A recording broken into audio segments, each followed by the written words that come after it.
Welcome to Amaka Intellectual Factory, where I host podcasts and many other interesting stuff.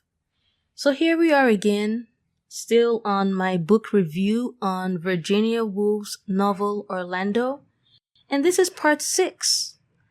I just want to state quickly that I noticed that my review on the Moors, Blackamoors, and Negroes got a lot of views, so I guess I'm gonna be breaking down the historical relationships between these 3 different black people, not too distant from now.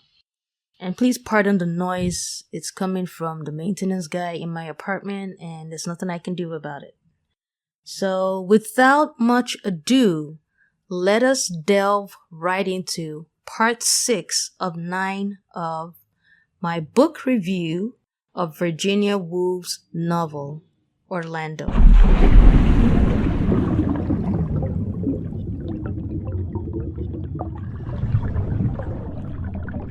The unnatural coupling of women and men, Orlando's marriage pressure, part 6 of 9. Now we are in the early years of the 19th century, where Orlando observed a trend, which she soon called the spirit of the age. Orlando's observation started with the ring she saw on her maid-servant, Bartholomew. This, Orlando would later learn, was a wedding ring. She had lived through the Elizabethan era, the 16th century, where human social, love, and sex life were not constrained or strictly defined. But now, at the early stage of the Victorian era, the 19th century, Orlando observed the coupling of women and men. In chapter 5, the biographer wrote, and I quote, "Orlando could only suppose that some new discovery had been made about the race. They were somehow stuck together, couple after couple. But who had made it, and when? She could not guess. It did not seem to be nature. She looked at the doves and the rabbits and the elk hounds, and she could not see that nature had changed her ways or mended them since the time of Elizabeth at least. There was no indissoluble alliance among the brutes that she could see. Could it be Queen Victoria then, or Lord Melbourne? Was it from them that the great discovery of marriage proceeded?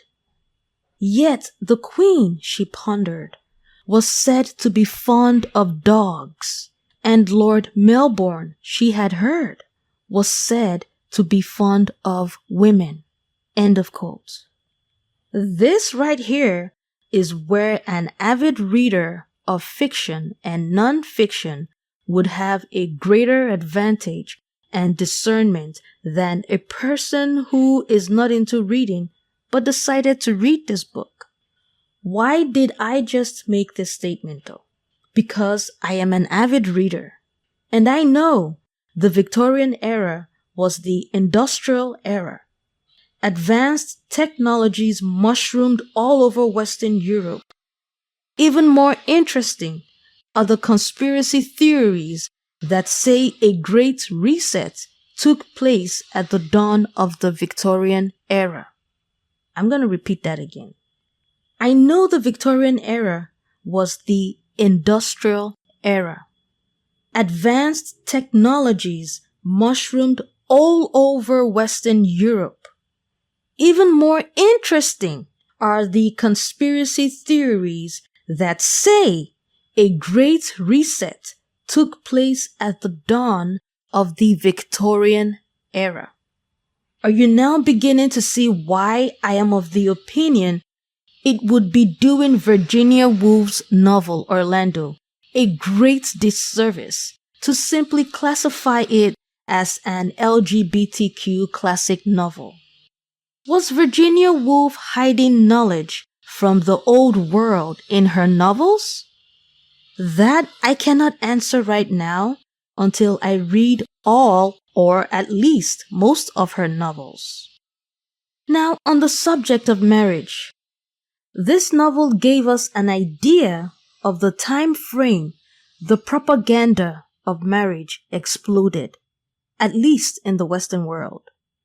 As a quick reminder, that is the Victorian era, the 19th century, being the era the propaganda of marriage exploded, almost overnight, it seems. Before any critic tries to discredit Virginia Woolf's novel Orlando as pure fiction, let me state that though it is a fictive novel, the facts stated in the novel are credible and give you a good idea of what life was like in the earlier centuries.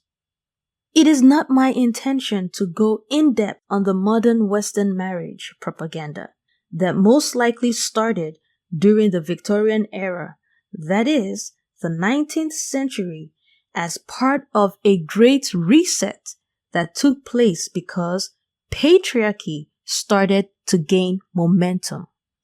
That is a topic for another day. So, given my interest in the relationship between women and men, you could see how this part of the novel would capture my attention. Just a little spoiler, and for the benefit of my readers, Orlando would eventually give in to this spirit of the age. First, she bought herself a wedding ring. Unsatisfied with that, she found herself a husband, a man she got engaged to, just few minutes of knowing him, and only learned his name a day after their engagement. The end of my article.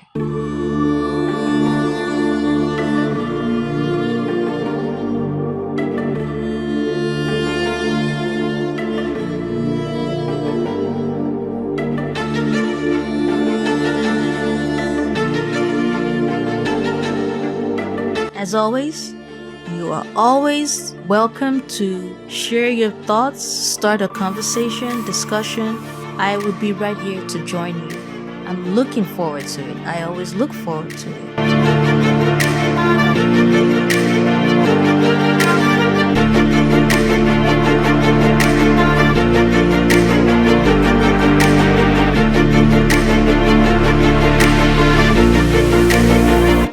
Well, that's all I have to say for now. Until next time, take care of your lovely selves. And remember, life is beautiful and worth living.